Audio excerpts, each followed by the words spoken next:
Now, today we have Jeff A.D. Martin. That's a speaker, coach, and mentor. So, Jeff, welcome. I am so excited to be here. Let's get this party started. This is going to be good. It's going to be fabulous. Absolutely, yeah. So, Jeff, start off by telling the audience. Tell us about yourself. Man, I am fortunate enough to be a speaker. I've had the opportunity to speak in every province in Canada, do a lot of work in the U.S. Yeah. I'm an author as well. I'm a mentor. I have years of experience in law enforcement, 20 years in law enforcement. And my experience there really lends to me being on stages and speaking. I am lucky enough to be one of the top motivational speakers in schools in Canada. Mm-hmm. And again, just get a chance to really help people in their environment, help people in their situation, help our community to grow, to be better. And that's what I'm about. I'm really just finding ways to help people to be better. That's amazing. Yeah. That's amazing. And that's how we originally met. We met at a high school where you were motivating a lot of these young adults or young children because they're still in high school, right? Yeah. So they're under what age range were you focused on at that point? I think that day we were looking at high school, so I would say 13 to 18, give or take. But I also do a lot of corporate work as well. So with adults, with corporations, leadership, things of that nature. So it's been an awesome ride. I'm so excited to get to do this work. And your presentation was so motivating. I even left with knowledge that I didn't know. Wow. Just amazing. Based on your speech. So me too. It definitely Me grabbed too. the audience, and that's what attracted us to invite you to this podcast today. Man, I'm excited, man. I'm so glad it did because here we are, right? Now we get a chance to grow. We get a chance to help people who are listening, and we get a chance to build ourselves as well. Yeah, for sure. Yeah. So tell me, why did you stop the police force? Like 20 years in the police force? Like, what made you leave the police force and start mentoring these young children or even adults? So, truth be told, I'm still working with the police. Oh, are you? Yeah. So right now I'm working in a situation that allows me to go part-time, but I'm actually in the next year to year and a half, I'm looking to make my exit and to be a full-time entrepreneur. Good for you. Thank you. So going back to, why I got started, going back, some of us may remember 2005, it was considered the year of the gun. And in the city of Toronto. And at that time, I had a cousin who was killed, who was murdered. And it was literally weeks after graduating from police college.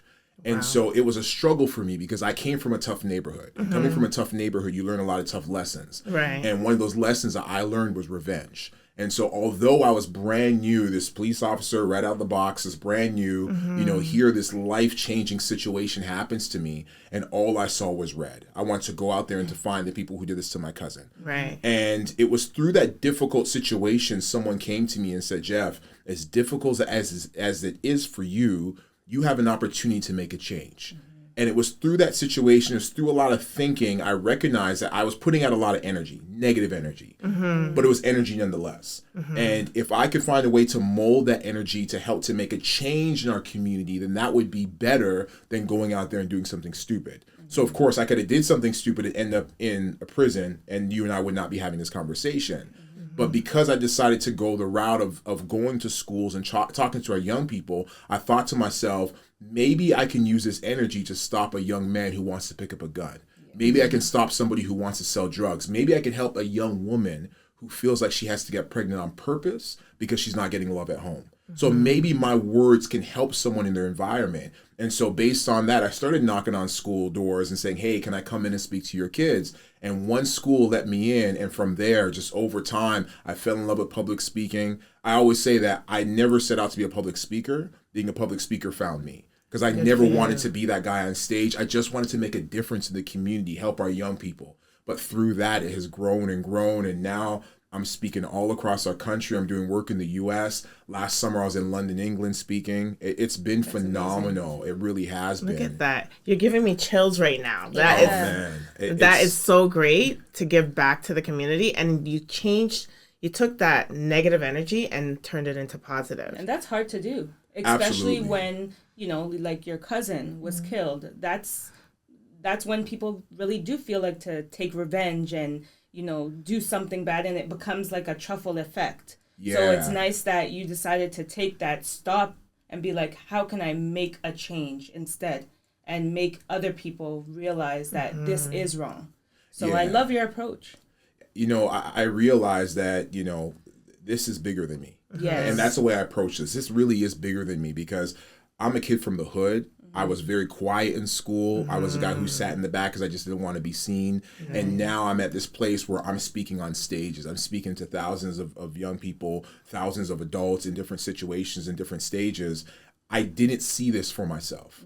This is bigger than me. So I realized that with every situation that we go through, we learn from that situation. And then now we can use those things that we learn to help ourselves and help the people around us. And now you can mentor in a space that you couldn't mentor in before. Of course. So I know as difficult as it was to lose my cousin, especially in that fashion, it has given me things that I didn't think I had within me, but it's come out of me and now I'm sharing it with others. I've had so many stories, and I don't want to jump ahead too much, but I've had so many stories of young people coming to me. I was at a school, and there was a number of 13-year-old girls, and after I spoke, they all came to me. It was about 20 girls. They all came to me, and they hugged me, and they all put their arms around me, just hugged me. And I'm like, what is going on? Like, this is strange. This is awkward. Oh. And so one of the teachers said, okay, girls, go back to class. And after they left, he said, Jeff, those girls who came and hugged you, those girls are some of the hardest girls we have at our school. They don't listen to anybody, but somehow you got them to listen to you. You broke through the barrier. Watch this. He also said, Jeff, out of all those girls who hugged you, not one of them has a father at home. Oh, my goodness. Not one of them has a father at home. And so that was such a touching situation to know that I can walk into a space and command that space, not for me, but for a greater purpose, to share a message that lots of people need to hear, a feeling of knowing that they're enough, of knowing that they're worth it, of knowing that they have the ability to make change. And so it's been stories like that throughout my career of speaking that I've got a chance to really help people along the way. People have come to me and said, Jeff, you saved my life. And so it's just really, again, this is bigger than me. This is not something that little old me from the hood can come up with. I really believe this is bigger than me. I agree. It's powerful right there. Yeah, very powerful. But you gave me so much chills, and it's such an honor for you to come and sit and talk with us today. And then inspire everybody else that's watching, right? Yeah. So, I'm grateful for this. I'll get to the questions now because it was so impactful. So in your work, in your work with youth, what impact have you seen when diversity and inclusion are prioritized in their development? Yeah, that's a good question. It really comes down to seeing individuals. We've come to a place now in our world when we think about diversity and inclusion, we narrow it down to race, we narrow it down to religion, we narrow it down to sexuality. There's so many other pieces to it. And one of the things I speak about, especially when I'm doing corporate work, I remind them that it really just comes down to empathy. Seeing that human being, recognize that human being. When I'm doing corporate work, I'll ask that CEO, do you know who cleans your office? What's the name of the person who cleans your office? The people who work under you, do you know what they take in their coffee? It's recognizing the people around you. So whether it be students, whether it be adults, it is recognizing the people around you beyond just race, beyond just religion, beyond just sexual orientation. It's recognizing that all of us have different needs. And if we can recognize these needs, then we can help each other out. I'm a father. Right. And there's been times that my children are a little older. My youngest is 6. But there's been times that I've been at the mall with my children at a younger age and I need to change a diaper and I go into the men's washroom and there's no change table. Right? Yeah. That in itself is inclusion, right? Yes. Recognizing that men do change diapers, right? So it's not just about race and religion. It's not just about those things that we seem to kind of paint a brush over when we think about diversity and inclusion. It really is about belonging. It's recognizing the importance of everybody. And so when I can open up that mindset with some of our young people, the hope is that, number one, they see no matter what their background is, that they're worth it. They see that they're valuable, and then they take that value into the world. Because I believe that as we step into the world, there's things that you will say and I will say, but people will listen to you. Whether it be your skin color, whether it be where you're from, whether it be the tone of your voice, the cadence of your voice. There are people that will hear you and will never hear me. So all of us need to find our voice and to use it and to speak out. And collectively, we can make a bigger change. That's what I truly believe. And you actually raised a very good point with the fact that, the people that are CEOs or the higher up, not even knowing the names of someone below you. That's actually huge. Yeah. Because at the end of the day, everybody is a person. No matter if you make $1 million or $1, you still are a person. You still are worthy. You're a human being. Yeah, you are a human being. Absolutely. So the building that I had worked in for a number of years, there's a cleaner that's there. And every morning I see him, I say, good morning, good morning. And one day he stopped me and he said, I work in this building with a lot of people, a lot of quote unquote important people, and no one says good morning to me. You are one of the only few that say good morning to me. Wow. And I was like, wow, that's sad, is what I said. And I started to ask him questions about who he was and things of that nature. And so I learned that he had migrated here from Brazil. And he had come because he had met a woman and came, as men, we follow women. That's what we do. And so he was here because of his woman, his new wife. Right. And he was a pilot back home in Brazil, but he wasn't able to, his pilot license wasn't equivalent to what a pilot's license is here. Right. So he had to take a few flying tests to get back to where he was. Right. So in the process of doing that, he needs to make money. So he took a job as a cleaner. And while he's cleaning toilets, though, he's getting his pilot's license in this country. And he was telling me that when he was back in Brazil, he was flying around dignitaries, VIPs, people very important, right, who had a lot of money, and he was making a lot of money. So he was in the process of getting back into that here, and he was going to end up doing the same thing. Right. So it's just interesting that you have people who work in the building who don't acknowledge him because he's a cleaner, but ultimately he's going to make more money than anybody in the building. Right. Right. And so again, it's not about how much money you make, it's about the individual. Do you see that person? If a mouse ran on this table, all of us would acknowledge it, right? Yes. We'd scream, we'd shout, we'd acknowledge it, right? Of course. But we have people who walk by others and don't acknowledge them. Yeah. Someone who's on the street who has a sign that says, please donate, whatever it is, I'm hungry. People, we walk by them and we ignore them. We wouldn't ignore that mouse. So it's about seeing people. It's about acknowledging people. It's about being able to recognize the value of people. The last thing I'll share on this topic, years ago, I used to work at one of the big arenas downtown Toronto for one of the major sport teams. And every morning, I worked as a security guard working my way through school. Is it Maple Leaf Gardens? I worked at all of them, in fact. So Okay, I won't share which He's one. not going to share which one. I'm not going to share which one, no. But I'm sitting as a security guard working my way through college. I'm sitting at the front entrance, and every day the very famous general manager would walk in. And I said, good morning, sir. And he'd walk by me. And at the end of the day, take care, sir. And he'd walk by me. And never would he answer me. And maybe because of my security uniform, I wasn't high enough on his level of importance. Okay. But during the same time, there was a time I was going through some stuff, and I was walking down the street. And as I'm walking down the street, there's a man sitting on the sidewalk, a homeless man. And as I'm walking by, he's like, pardon me, sir. And I'm thinking, man, don't bother me now. Like, I'm going through my own problems. And I'm assuming that he's going to ask me for money. And he says, pardon me, sir. Based on your face, it looks like you're going through something. And if you have a moment, I would love to pray with you. Oh, so here was a homeless man who was willing to serve me. When I'm thinking that he wants me to give him something, he was willing to serve me. So I say all that to say it's about seeing the human being. It's about seeing that person. Whether that person cleans your office, whether that person is the CEO, we are all people. And from a life standpoint, right, we like to value jobs. Oh, he's a CEO, he's a judge. Let's give him more respect. From a human standpoint, we are all important. And when we can see that, I really believe when we lead with that type of thinking, we can make a bigger impact. 100%. I agree. So now diversity and inclusion are essential, as we can see based on your stories. But wellness also plays a crucial role. So how do you incorporate wellness practices in your work, and why is it important to young people?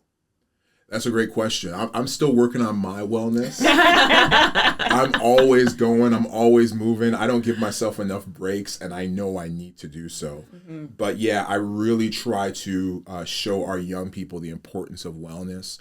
And a part of that is speaking positive to yourself, self-affirmations.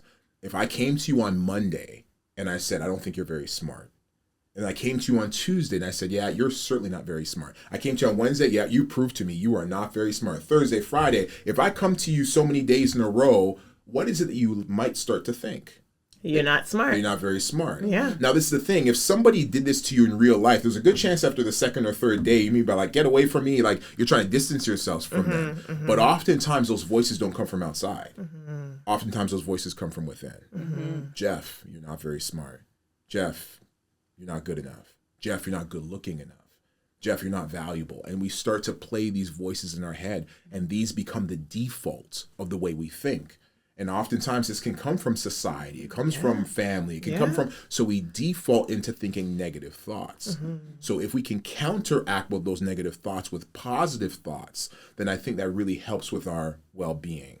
So if I think, Jeff, man, you're not good enough. No, Jeff. And you have to be conscious about this. No, Jeff. It's not that you're not good enough. You might have messed up here. But, Jeff, you are so good in so many areas. Jeff, you mess up on the test. Jeff, it's just one test. So it's being conscious. It's about it's being deliberate about speaking positive to ourselves, because the world can tear us down. When you watch social media, it can tear us down. We can tear ourselves down. Yes. So we have to be conscious about lifting ourselves up. Many of us have a mom or a dad or a boyfriend or a friend, whatever, that can hug us and tell us they love us, but some of us don't have that. Mm-hmm. And so even if we have that, we can't rely on that to lift us up. We have to start with lifting ourselves up, self-love. Mm-hmm. And so, the importance of being able to see the value in who you are, I think it's so important. And again, to be able to affirm yourself in a world that oftentimes doesn't affirm us. Mm-hmm. Exactly. Because realistically, if you don't love yourself, who else is going to love you, right? Absolutely. You have to love yourself first in order to pour out that love. So I 100% agree with that. Yeah. No, you're absolutely right. It has to start from within. Yes. And anything outside of that is extra. Mm-hmm. But it has to start from within.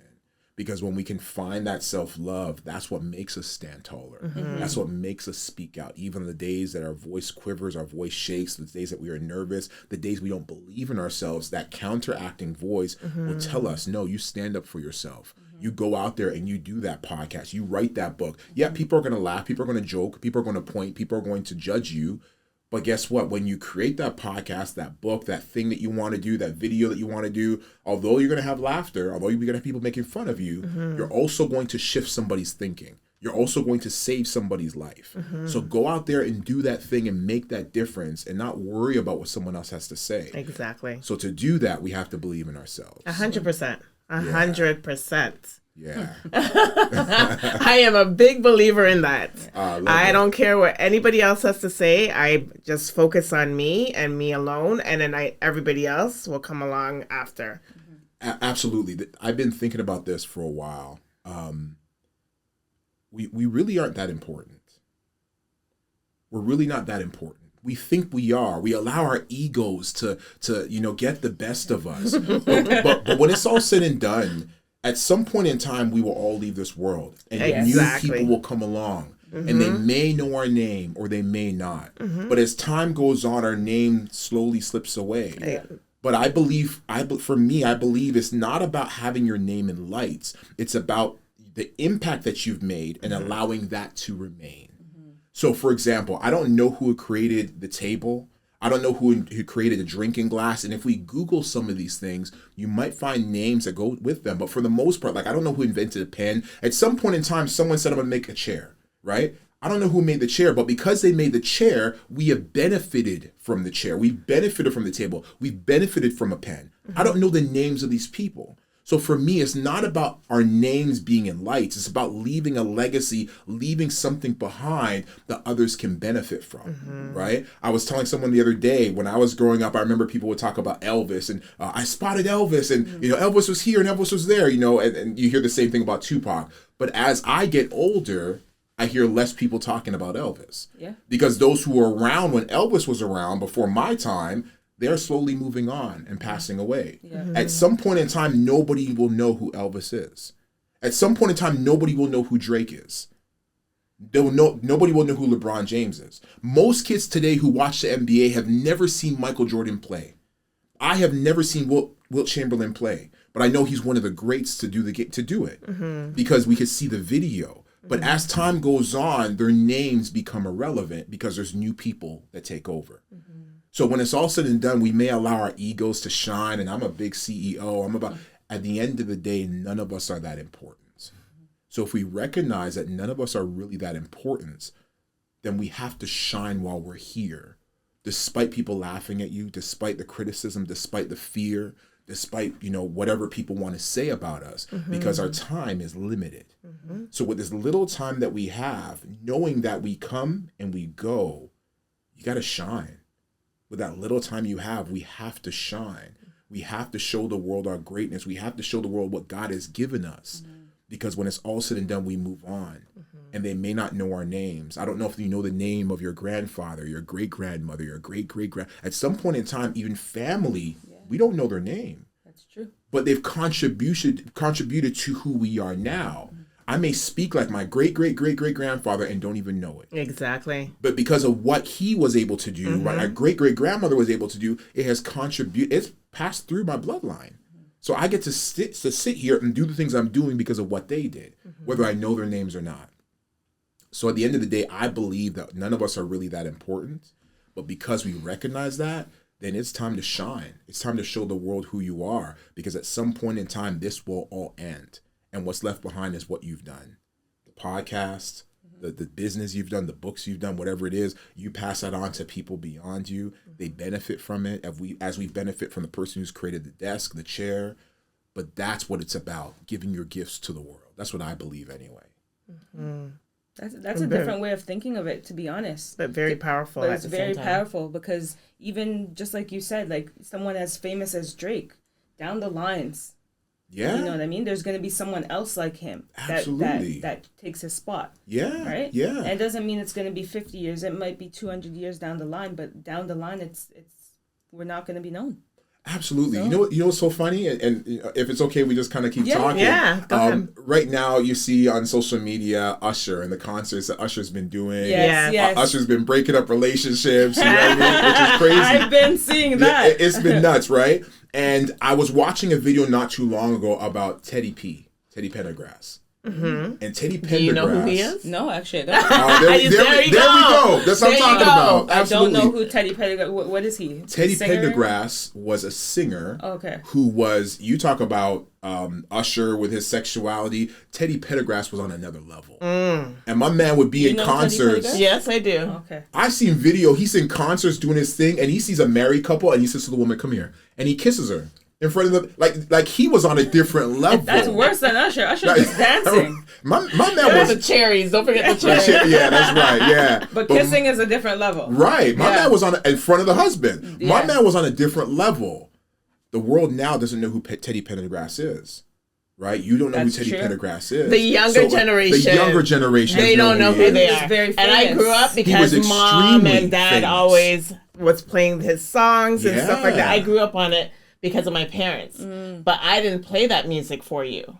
So you won't know. Right. Yeah. Absolutely. But as time moves on, people forget. Yeah. Right? People move on. People don't know, and they move on. And that's exactly what I'm saying. Same idea. Like, none of us, as popular as we might be today, as much money as we might make today, at some point in time, we move on. And nobody knows us, or they might know our name. But at the end of the day, we move on. You know, Family Matters, the TV show Family Matters. Yes. Steve Urkel. Yes. He played Jaleel White. So I saw an interview with him not long ago, and he was like, back then when the show was on, he was the biggest thing on TV. And he said that he went to go see a Chicago Bulls basketball game. And when he showed up, the fans saw him, and they all crowded him to the point where they were crushing his chest. He couldn't breathe. And there was a time the security guards saw this, and they're literally grabbing people and throwing them because they're trying to save his life. So they grab him, they pull him to safety, and they say to him, that's only happened. What happened to you has only happened to 3 people. Michael Jordan, Michael Jackson, and now you. Today, this year, 2025, if he did the same thing he did back then, nobody knows who he is. Exactly. I know who Steve Urkel is. Yeah, but would you? I'm just saying. He wouldn't get the same reaction that. He wouldn't get the same reaction that he got back then. Absolutely. Fast forward 5 years, 10 years, 15 years, it's even less. So I say all that to say I applaud the people who can achieve, who can do things. But when you can achieve, when you can do things, make a difference with what you've achieved. Yeah. Make a difference with what you've done. Because at some point in time, your popularity will fade. Beyonce's huge. 20 years from now, they may not know who she is. Actually, I think it's fading right now. It could be. Because as time goes on, especially pop culture. But she's smart about it because has her daughter. Yeah, she's using her daughter and pushing her daughter forward. Right. And she's doing an amazing job. And hey, that's amazing. And maybe going forward 20 years, maybe Blue Ivy is the star. But even look at Diana Ross and Joan, what's her name, her daughter's name? The actress. She was in Blackish, the star of Blackish. I know who you're talking about. I know who you're talking about. I forgot her name, but yes, I know exactly who you're talking about. At one point in time, Diana Ross was the star. Everybody knew her. Her name is fading. She's still very popular, but her name is fading. Young people don't know who she is. But her daughter is bigger as an actress. And so, yes, as legacy, that's awesome. But as an individual, Diana Ross's name is still fading. Yeah. You know what I mean? So as time goes on, things fade. The other day I was watching a movie with Denzel Washington. I looked at my 15-year-old son. I said, do you know who that is? And he was like, nope. I said, bruh, I failed as a father. I failed as a father. How do you live in my house and not know who Denzel Washington is? That's crazy. You know what I mean? He's still in movies. He's still in movies. But this is the thing. I start to think about it. Denzel hasn't really done a kid-type movie, right? He's coming up, they say, in the next Black Panther, but he hasn't been in it yet. So kids don't necessarily know who he is. I grew up on Denzel. That's my man. You know what I mean? I love him too. I don't think there's a movie he's done I haven't seen, but that's my generation. Fast forward, there's going to be a time where he's not known. At the end of the day, again, none of us are that important. So when it's all said and done, what you have here with this life that we've been given, what are you doing with it? What are you doing with it? They say that if you compare the lifespan of the world, which is 4.5 billion years old, versus the lifespan of an average human being, which is about 80 years old, when you compare the two, it shows that we as a human being are alive on this planet for 141 seconds. When you compare the lifespan of the world and the lifespan of an average human being, we are on this planet for 141 seconds. What are you doing with your 141 seconds? Are we allowing fear to stop us? Doubt to stop us? Other people's opinions? What's my mama going to say? What's my grandma's going to say? Are we allowing that to stop us, or are we living our best life? Because when that 141 seconds is finished, whether you were active with it or not, you're not going to be remembered. Most of us. Some people don't even live 141 seconds. And that's being generous. Yeah. Most of us don't wake up till like 20 years old. Oh, I could do something with my life. Some of us are bumming around to a certain age, 30 years or 40 years old. So we don't even have the 141 seconds. Yeah. So with that time we have, what are we doing with our lives? Exactly. And that's ultimately the question. We have a very short period of time here. So when it's all said and done, again, if you can get Grammys and awards and whatever it is, I applaud you. But still, at some point in time, likely you're going to be forgotten. Jesus Christ is remembered, right? We remember Martin Luther King. There's people that are remembered, but most of us will move on, transition. At some point in time, people may not know Martin Luther King if we fast forward enough. So again, with this life that we have, it's about making an impact. That's what I believe. It's about showing people how amazing they could be so they can go out and be amazing. It's about writing that book. It's about creating that podcast, that show, whatever it is you want to do, writing that song. It's about singing, letting the world hear your voice. But whatever your gift is, I really do believe it's about shining, showing it to the world, because our time is limited. Yep. Our time is limited. Facts. I agree. Yeah. So working in the special victim unit must have been emotionally taxing, right? What strategies do you use to maintain your personal mental health during such challenging times? Because it can take a toll on you, right? You're dealing with so many different aspects, dealing with so many different personalities. How are you able to deal with that? You know, I would say that for me, I found that it wasn't as taxing to me as some other people found it to be taxing. What the joy that I found out of it is that I was able to help people to regain their power.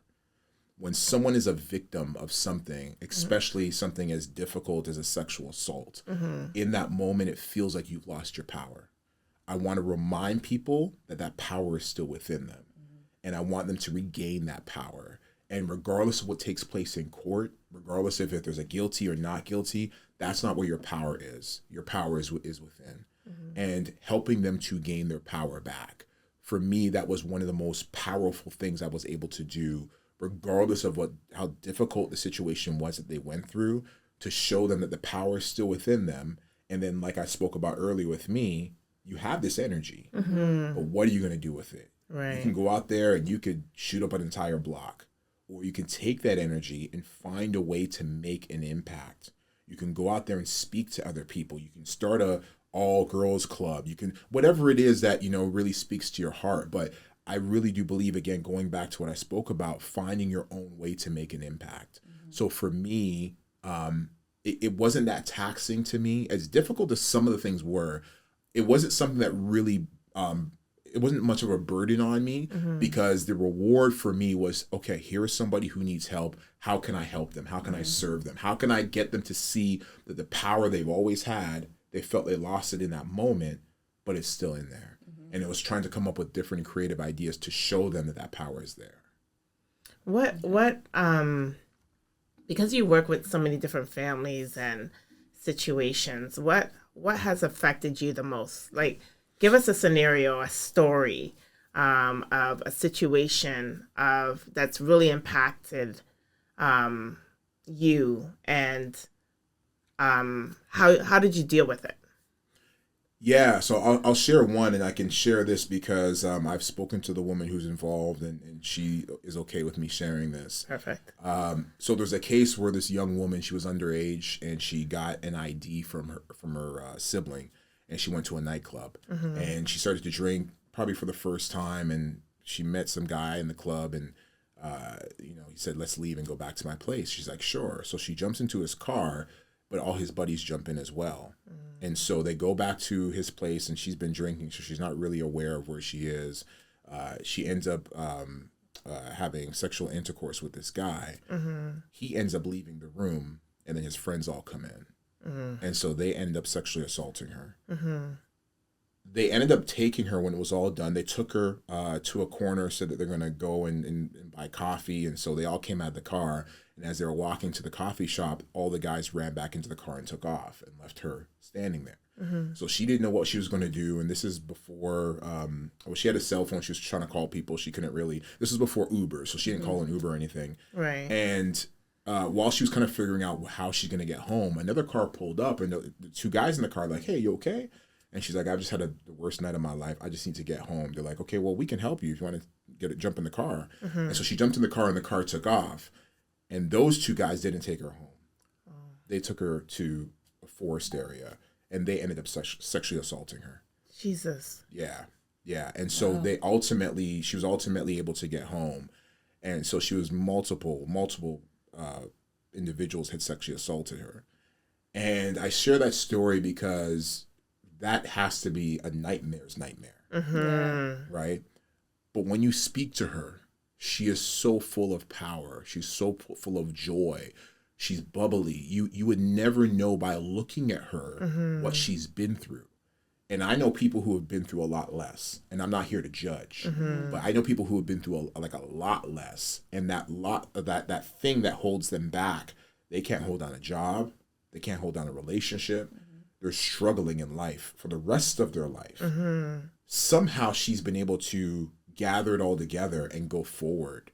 And I tell her all the time, I'm so proud of her that I look up to her, because she was able to go through all of this and she still shines. She still shines. And so for me, that's been one of the most powerful situations that I have been through, being able to speak to her, learn from her.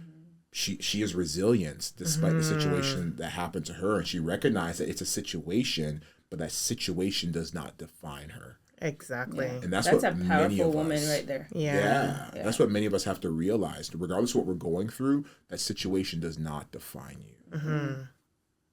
Yeah. That's amazing. Good for her. Yeah. Yeah, she's powerful. Yeah. So my next question is, we see that mental health and self-worth are deeply connected. How do you help young people recognize their value, especially when external factors may make them doubt it? Yeah, we live in a world where external factors tell us that we're not good enough. Yeah. You go on social media and you see images, especially our young people. What's shown to them is oftentimes negative. What adults are watching is oftentimes negative, right? You go on the news and you see the news story and you see the person who committed that murder or the victim of the murder oftentimes looks like me. And so when I'm watching the news or watching social media, oftentimes it's the negative imagery that is shown to us. And so, as I said earlier, it's finding ways to see positive imagery, it's finding positive ways to speak to yourself. And again, that comes back to the self-talk. So I think that when we are as we navigate through this world, it's important that we're careful on what we're listening to, on what we're watching, because we absorb it and we can become it. Yeah. This is why some of our young Black men act the way they do, because of the music, because of what they see, because of the music videos, and it's constantly given to them. As I said earlier, if I say that I don't think you're smart enough, and every day you hear that, you start to believe it. Yep. When we watch these images or we listen to this, certain things that are said in music, we buy into this and we believe this is what it is. I agree.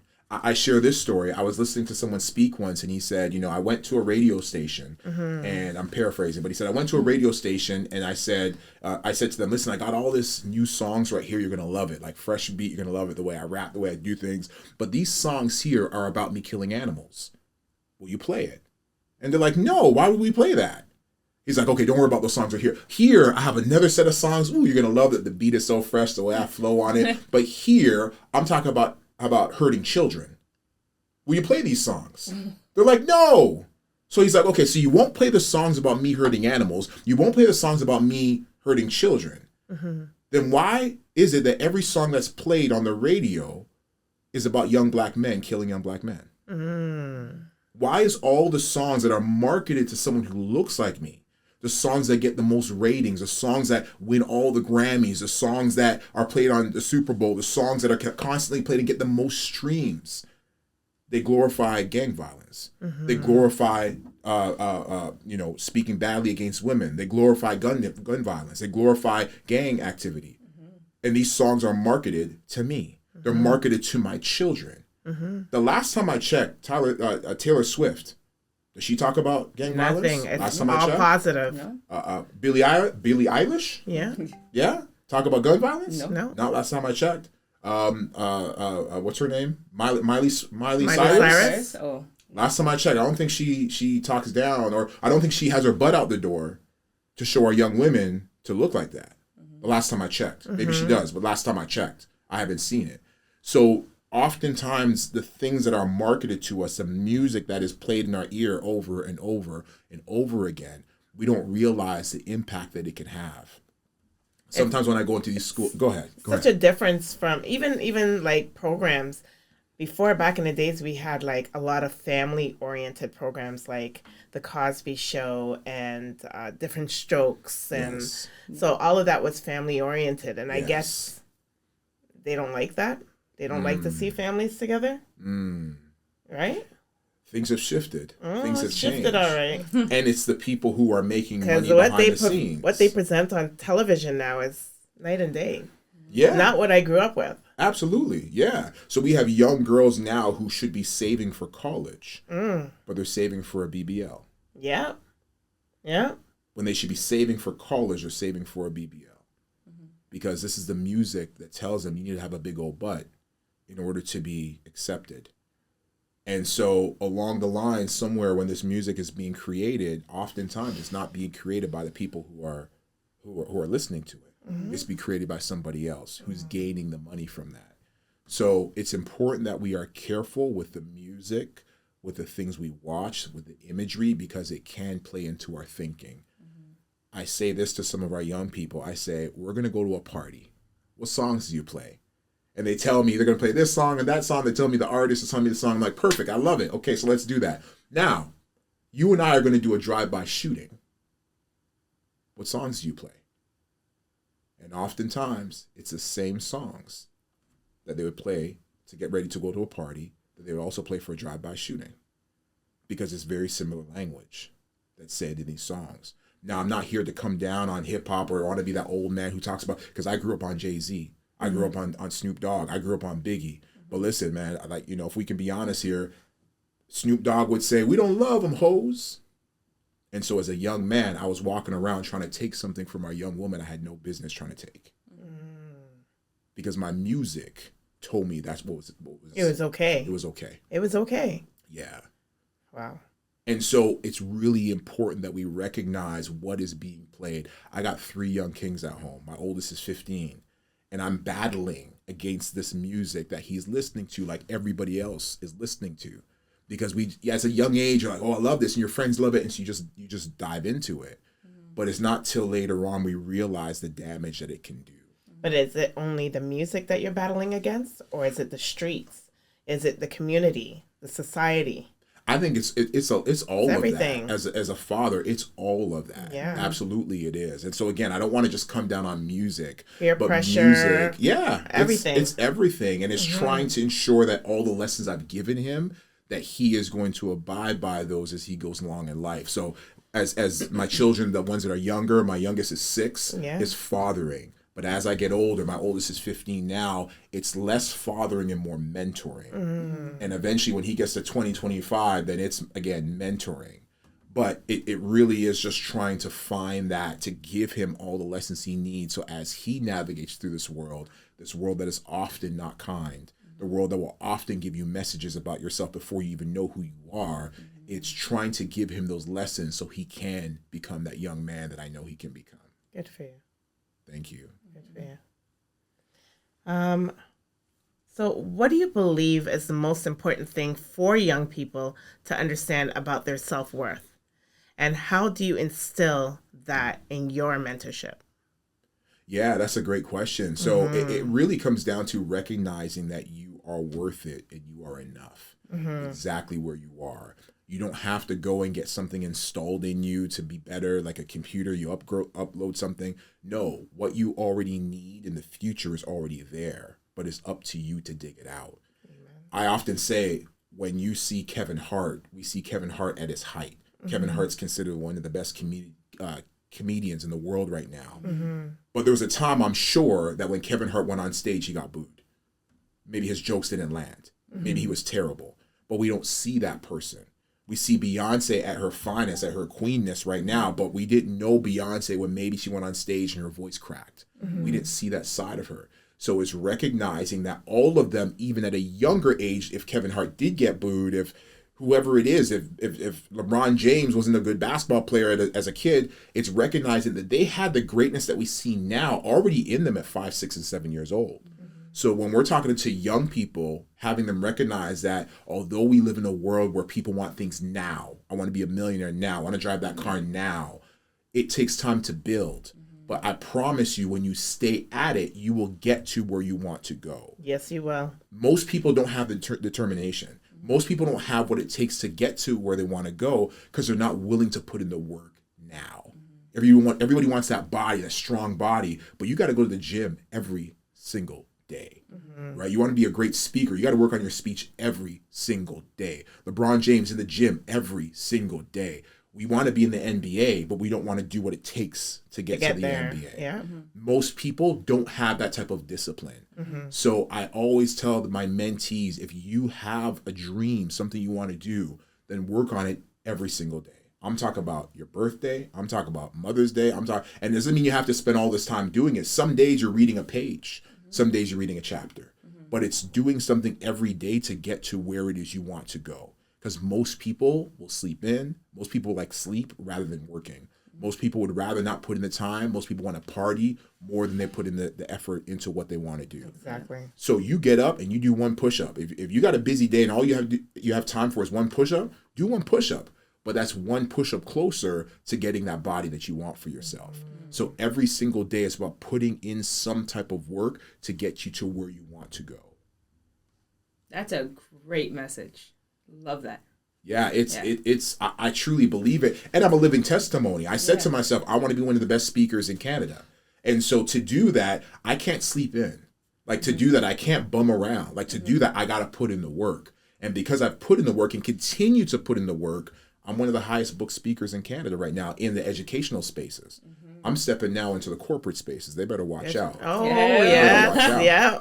Because, again, when we can put in that time and effort with that small time, as I talked about earlier, with the small time we have, every day you put in just a little bit and a little bit, it gets you to where you want to go. Gets you a long way. Yeah. Sure. One of my favorite basketball players, Kobe Bryant. Kobe Bryant said, and I'm paraphrasing, if you have other players who practice 2 times a day, once in the morning, once in the afternoon, but if I get up a little bit extra earlier, and I practice way in the morning, then I practice again in the morning with the team, and an afternoon with the team, everybody's practiced twice, and I've practiced 3 times.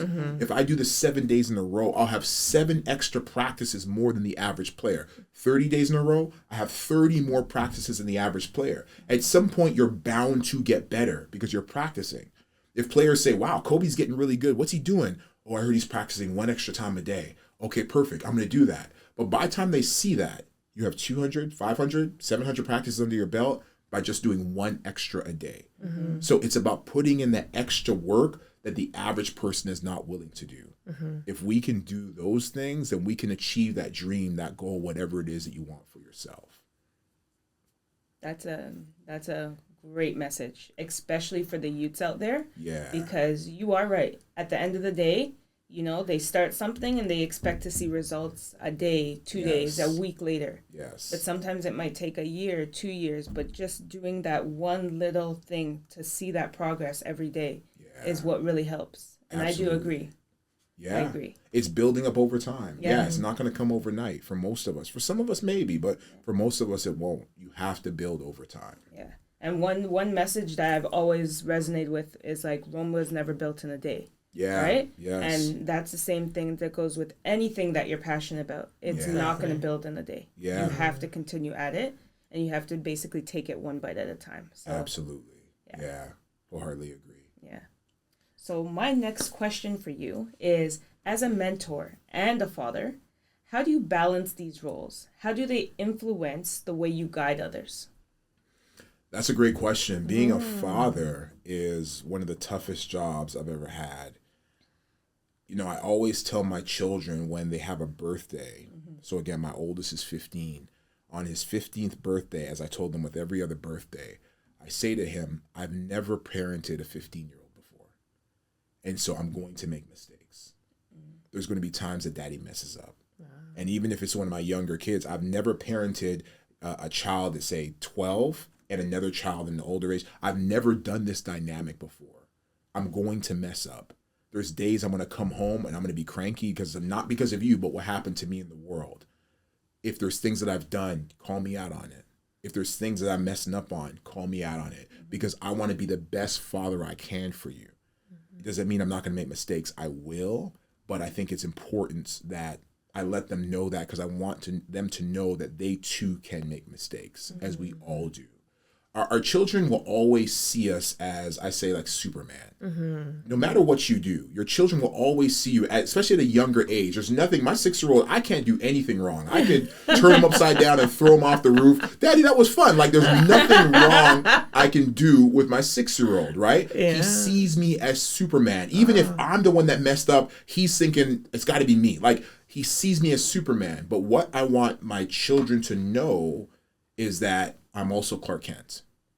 If you remember, Superman was a bold one, the strong one, the one that the world saw as a hero. But Clark Kent was vulnerable. Clark Kent had a crush on Lois Lane, didn't know how to talk to her. Clark Kent is the one that messed up and he spilled coffee on his tie. Like, Clark Kent was the vulnerable one. It's important that children, whether it be my children or the children I mentor, that they see both the Superman and the Clark Kent. So they know that they can be vulnerable, so they know that they can make mistakes. Because nonetheless, no matter what you do, they're already going to see you as Superman. But I want them to see me that I make mistakes, so you can make mistakes as well. And we learn from our mistakes. So I try to teach that to my children. I try to show that to my mentees as well. It's important that, again, you can see the strength in me, but I know there's some days I'm weak. There's days I don't want to get out of bed. There's days I'm struggling. There's days I'm mourning. There's days I'm grieving. There's days I'm going through things. And it's okay.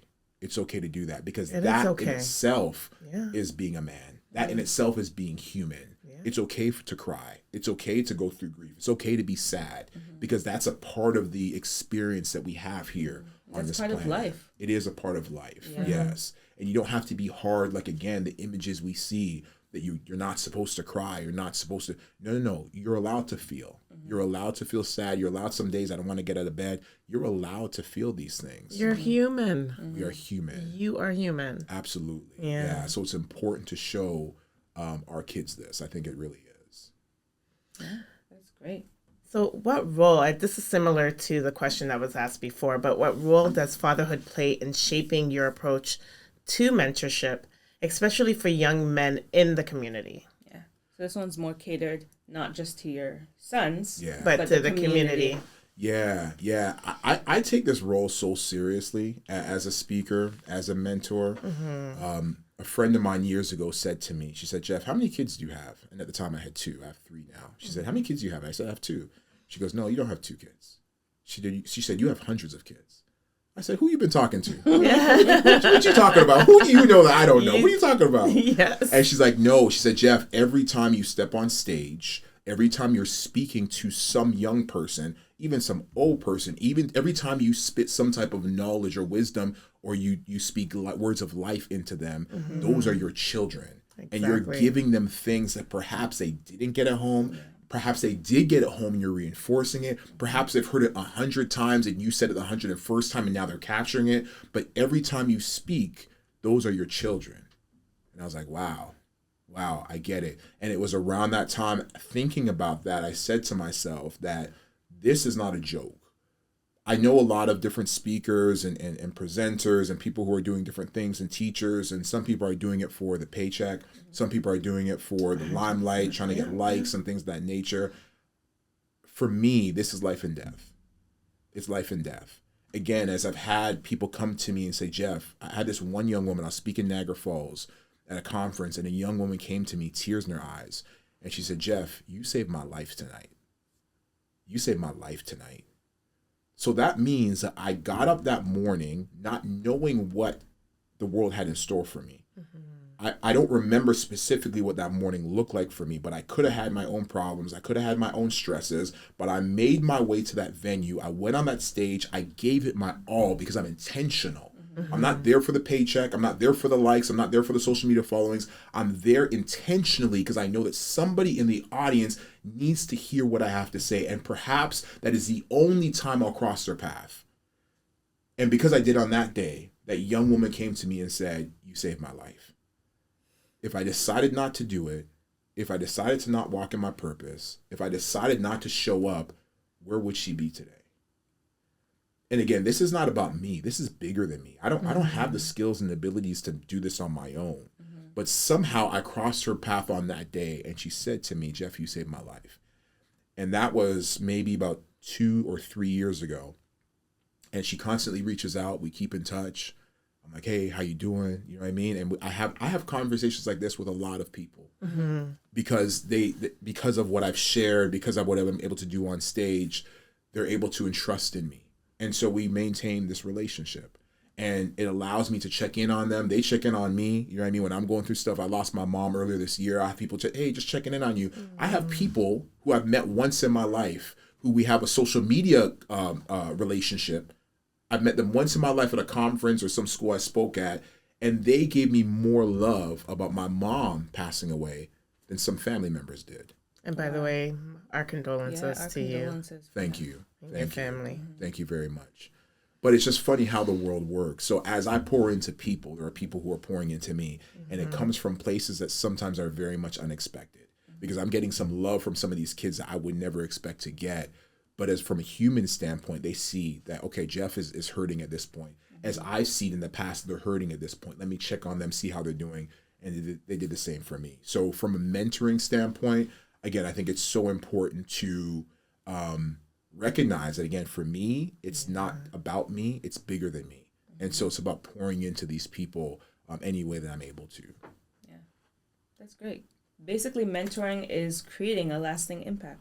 It really is. Yeah. And now, how can industries like real estate play and foster stronger and more inclusive communities? Yeah, I think for me, again, I don't think it's about specific industries. I think it's about seeing people. And if you happen to be in the real estate industry, you happen to be in the banking industry, what influence do I have around me, and how can I use that to help others? I have a friend of mine, Jerome Carter. He's a teacher. He also does real estate on the side. And he goes back, I'm not sure if he's done it in a while, but he would go back to the old neighborhood and he would give free sessions and workshops to the people in the neighborhood on how to purchase a home. And I'm talking about this in the old neighborhood where people have been renting for generations, for years, and buying a home hasn't even crossed their mind. But now he's opened them up to this idea of the benefits of buying a home, how to buy a home, what you need to do to get this process going, and he offers this free of charge to the community. So it's finding the area that you're good at, whatever that is, whether it be real estate, again, finances, whatever it is, and using that to make an impact in the community. So from a real estate standpoint, yeah, there's people out there who don't know how to buy a house. We have what it takes to show them that it's not as difficult as they may think, right? I love investing, stocks, market. That's my thing. I love that. I thought initially it was for old white men. Like, that's what I thought, right? Because you watch TV, it's the old white guys who walk around with all this money on the media. The media, that's what they would teach us, right? But I realized as time went on, I'm like, no. You don't need $1 million to start. I can start with $10. Exactly. I can start with $10. Yeah. And so I learned it, and now I share it, and now I teach it, right? Because again, as we learn things, and now, okay, I've kind of mastered this area, or at least I'm good enough to share with others, then we start to do so. And someone else who thinks I don't have what it takes to do it, recognize they can actually do it. So whether it be real estate, whether it be writing books, whether it be doing podcasts, what is it that you know, and how can you share it?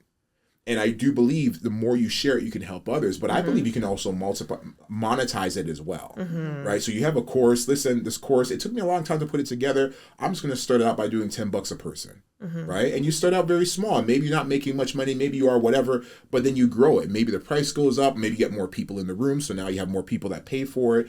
But I do believe it's not always just about doing charitable work. Charitable work is important. It is. But we don't have to give away everything that we have and everything that we do. I think if we could show someone the value of what it is, I'm going to charge you this amount because this is what it took to get started for me. And you help people along their way, and all of a sudden they're building because what you gave them.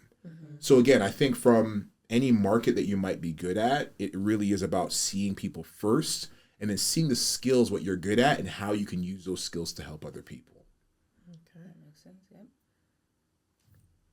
Now, how can a real estate professional contribute to building more inclusive communities and improving access to home ownership?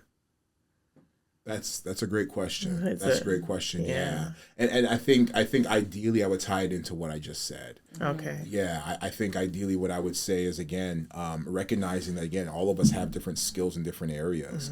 And when we can start to recognize that, again, how can we use that to help other people?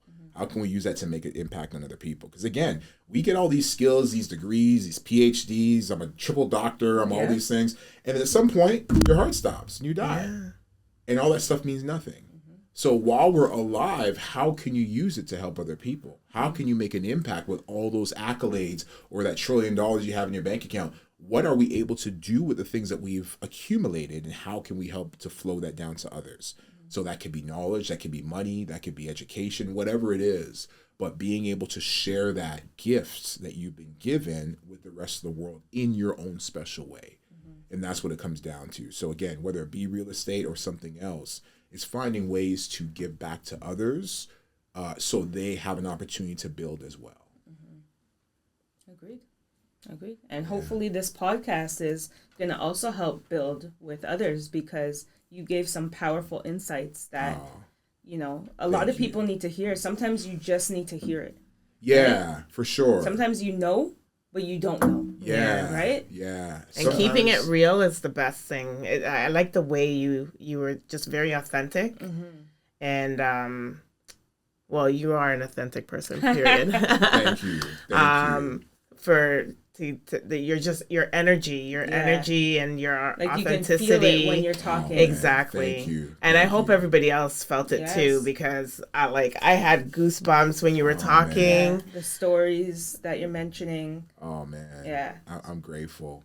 As I said, I don't take this lightly by any means. Not at all. It's very important because, again, somebody listening to this podcast has never heard of me before, and that's fine. I'm not that important. As I said, I'm not that important. But someone, even if they by fluke will come across this podcast and hear it, and something I said today may resonate with them. Yes. Or something I said that's what my grandmother used to say, that, and now it plays into their head. Now it grows the seed that's been planted into a whole big tree.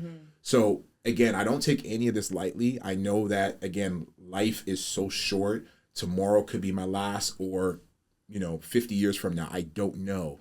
But with the time I have, I got to be impactful and intentional every day. That minute and 43 seconds. Yes. It really means something. It's a very short time that our heart is beating. It's a very short time that we can be intentional. So with that time, it is to be intentional. It is to be on purpose, and give the things we can to others. I really do believe in that. I agree. Well, thank you so much, Jeff. Thank you. You've been amazing, and I'm so glad you made it to our podcast today. And just for any of those viewers that maybe need a little bit of mentor, some coaching from you, how can they get in touch with you today? Yeah, you can hit me up. You can go to the Google and you can type in Jeff A.D. Martin. I'm on social media, Instagram and TikTok. I don't do much TikTok, but I'm on it anyway, LinkedIn and all the social media websites. But Jeff A.D. Martin. If you're looking for me, you got to type in the A.D. Okay. Jeff A.D. Martin. Absolutely. All right. Well, thank you so much. And thank you, everyone, for listening to our podcast today. And see you next time. Bye. The right team can sell your house or put you in the right house. Great team, great team, great team.